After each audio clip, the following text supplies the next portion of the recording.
যখন কোনো বান্দা সূরা ফাতিহার একটা করে আয়াত বলে আলহামদুলিল্লাহি রাব্বিল আলামিন, সঙ্গে সঙ্গে আল্লাহ জবাব দিয়ে বলেন হামিদানি আবদি, বান্দা তুই আমার প্রশংসা করলি।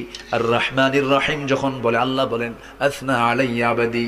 মালিক ইয়াউমিদ্দিন যখন বলে আল্লাহ বলেন মাজ্জাদানি আবদি।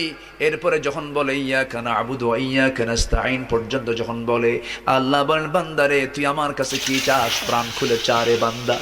ইহদিনাস সিরাতাল মুস্তাকিম থেকে শুরু করে নিয়া ওয়ালাদ-দাল্লিন পর্যন্ত যখন বান্দা বলে তখন আল্লাহ বলেন বান্দা নামাজের মধ্যে এমন প্রেমের খেলা খেললি বান্দা, তুই যা চাইলি সব আমি আল্লাহ কবুল করলাম। ওই বান্দা যখন রুকুতে যায় আল্লাহ তখন অস্থির হন। ওই বান্দা যখন সিজদায় যাওয়ার জন্য প্রস্তুতি নাই, সমস্ত ফেরেশতাকে ডাক দিয়ে বলেন ও ফেরেশতারা, এই বান্দাগুলো আমাকে দেখলো না, রাসূলকে দেখলো না, কোরআনকে দেখে হাদিসকে বিশ্বাস করে আমাকে খুশি করার জন্য তার সবচেয়ে সম্মানজনক